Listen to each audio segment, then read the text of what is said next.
Welcome to Sunday Fun Day.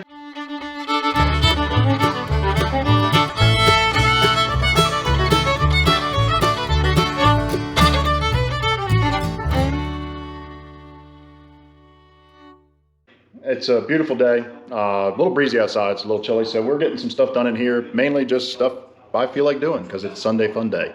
Watching some YouTube videos, different things. Again, we don't try to go all out on a Sunday, we just do what we can and have a little fun. Come with me if you want to live. Or if you're just bored and you're watching YouTube videos of me.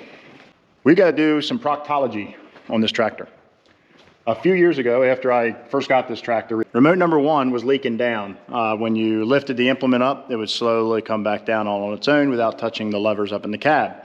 So we replaced the cartridges inside. Now remotes number 2 and 3 are doing it.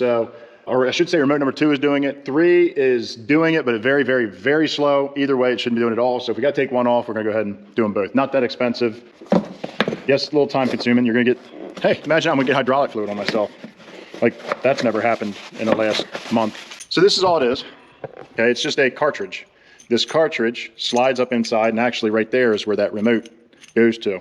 Inside this cartridge, if you see all those little holes, and then these holes back here, there is several chambers with O-rings to allow the oil to flow one direction and only actuate when you call for the lever to do so. However, when those get internal leakages, you get the issue that we're having that comes down. So we're going to be going deep into the rear end of this thing. Yeah, more hydraulic fluid. Before we jump into this tractor, I got a real quick chore I got to do over at the farm. You guys are going to come along with me, and then we'll be right back here to get greasy, dirty, oily, and uncomfortable. Maybe we'll get a little close. I don't know, you'll find out. You might be wondering why we got the truck running. It hasn't run since harvest, and normally we never leave it sitting outside, but where we were storing the truck has just been way too wet for us to get into it. It's finally dried out enough that we might be able to get in there. If not, I don't like vehicles just sitting around for months at a time without being moved. It's not good on the tires, the brakes can seize up, doesn't keep things lubricated like it should. So regardless, the truck is running right now, warming up. I'm gonna take this truck for just a quick spin around the block just to get everything moving, lubricated. It's kind of like us old men, you know, when we get up in the morning, we're slow to get going, but then when we get lubricated, we're good.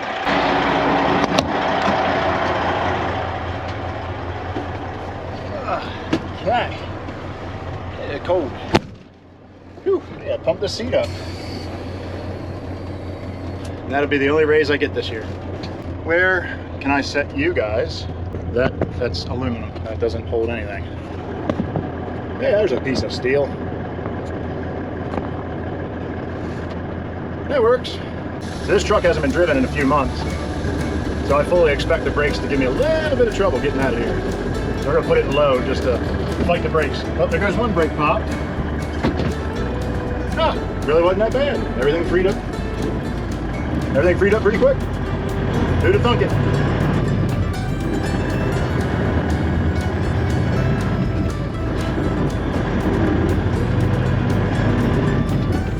For those of you that don't know, this is Eugene's truck. That's why if you saw getting in the truck, you saw Greenbrier Farms on the side of the truck. That's the name of his farm, the Greenbrier Farms.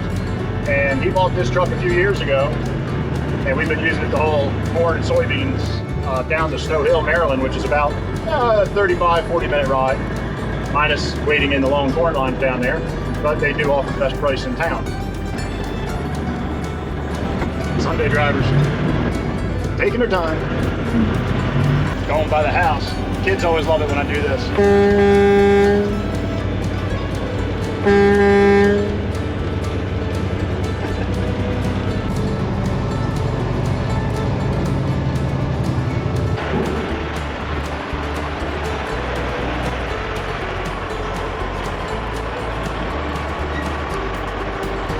I gotta make sure before I back up that there's nothing over here I'm gonna back up over. That wouldn't be good. Everything looks good, just to bring her on back.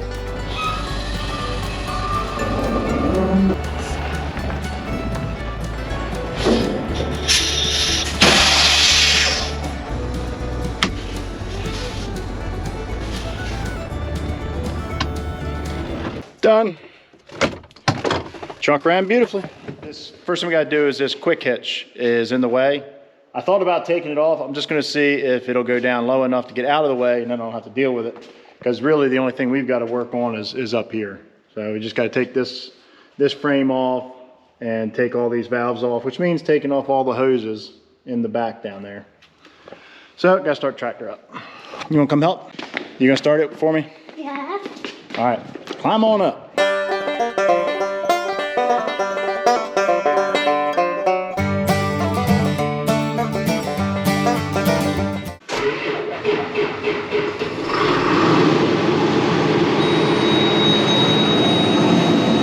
Sit up in a chair. That 3-point hitch right there, see it? Yeah. Okay, we gotta lower that. Take this, slide it down. Slide it all the way down. And there it goes. Up. See the 3-point hitch dropping? Cool. All right, let's see. Dad. Oh, plenty of room. Look at that. I can get to everything. Sweet. All right. We're actually putting on some gloves for this job because, well, many people are probably like, well, you didn't wear gloves when you did the excavator. Well, I know that. And that's mainly because no matter what I did, I just broke the glove. Mainly because no matter what I did during that job on the excavator, I was going to take a bath in this stuff no matter what. I was going to be just coated in it, runs down your elbows, everything else because of the sheer volume of it. However, this job here should be relatively clean, meaning the only thing that I should be getting hydraulic oil on would be my hands. And if any of you ever worked with hydraulic oil, it's just one of them smells that sticks with you for a while, kind of like getting gasoline on your hands. I don't care how many times you wash your hands, it's staying with you. So, I smurfed up. So when's the last time you had your rear looked at? Yeah, you're overdue. All right, Mr. New Holland, you're gonna feel a little pressure. Turn your head, cough. All right, tractor, just a little deeper. A little pressure. All right, good job. This is why you're supposed to fast before these appointments. I don't get any respect. I mean, people just don't read the instructions before they come in the shop. I mean, this is really just a number 2 kind of situation. All my equipment just dumps on me. I just can't, not today. Not today. Little man came out and joined me. Say hi. Hi. Look at the camera, you gotta look right there. Say hi. Hi. So little man came out and joined me. And I gotta tell you something. Having your kids do this kind of stuff with you is the best thing in the world. I don't care if you're just working on a lawnmower in your shop. It's you and your boy, or girl, or your daughter. My daughter comes out and helps us too. But this guy, every time I put a wrench in my hand, this boy's with me.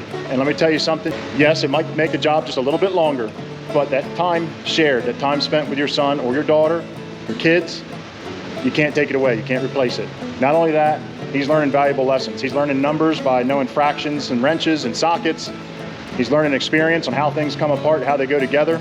He's learning adult words when we break stuff, right? I don't even say adult words. I know you don't, that's good. But you hear me say them, don't you? Yeah.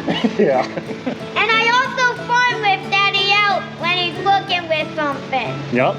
So, I also work with him when he's in the field.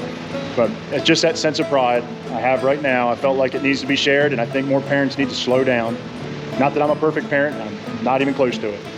But it's times like this that makes you realize, slow down, spend the time with your kids. Him being here might add 10 minutes to this job. Oh well, we're not in a hurry. And it's Sunday, right? It's all about family, all right.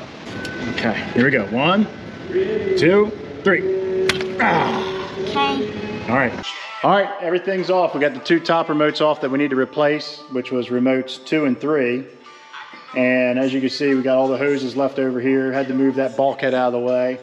And we've got some absorbent down here because the hoses are still dripping. It's not going to flow out a lot, but maybe a cup full to catch that, try to keep it from running down and all over the floor, even though it looks like some of it already did. And thanks to this guy right here, you were a big help, buddy. Yeah, you can tell him. Go ahead, tell him. Well, we got this all fixed and now we're gonna wash it up. We're going to wash it first? We're not going to put it back together first? We're gonna put it back together first, wash it, raise it up again, and we're gonna be done. And then time for dinner. We got to come up with a name for you. If I'm Shorebilly, who are you? You be Little Billy? Little Billy? I tell you what, that is something for you guys to help us figure out. What should we call this guy right here? Right-hand man, the actual brains behind the operation. We got to come up with a nickname for him.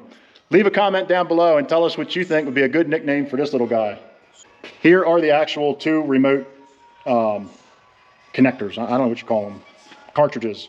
The actual cartridges are in there. There's cartridge there, there, and there. And they're not that hard to get out. I did one of these years ago. There's a big long spring in there. You pull this retainer out, move that out of the way, pull that big long spring out. And if I remember this correctly, you just simply pull the cartridge. Well, I have to unbolt this, take this plastic cover off and this off.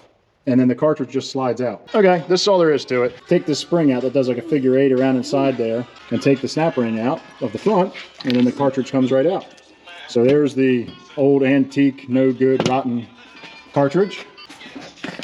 Here is the brand new shiny hot rod cartridge. Dad, dinner! I want meatloaf! Meatloaf! Dinner was good, kids are in bed, back to the job. Just to show you some similarities of the previous hydraulic job we did with the swivel joint, if you don't remember that fiasco. This has a lot of the same stuff. You look down in there, you can see these little white strips. Those are seals. They're nylon seals. We got new ones that came with the new cartridges. So we're going to be putting those in. Got to yank those out, the old ones out, put the new ones in, and then it's just a matter of sliding the new cartridge in and being done. Released with this block, and then we got to redo that one. It's time for another speed up montage.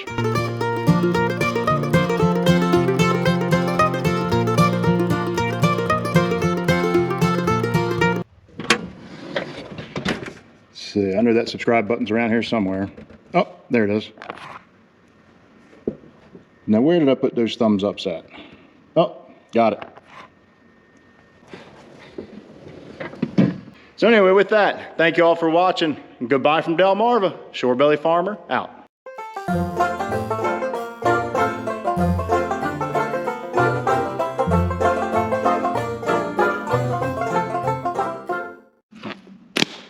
Sorry to be insensitive for you guys over 40. I know I almost could hear the tears falling from here when I made that sound, but rule number 1 is safety.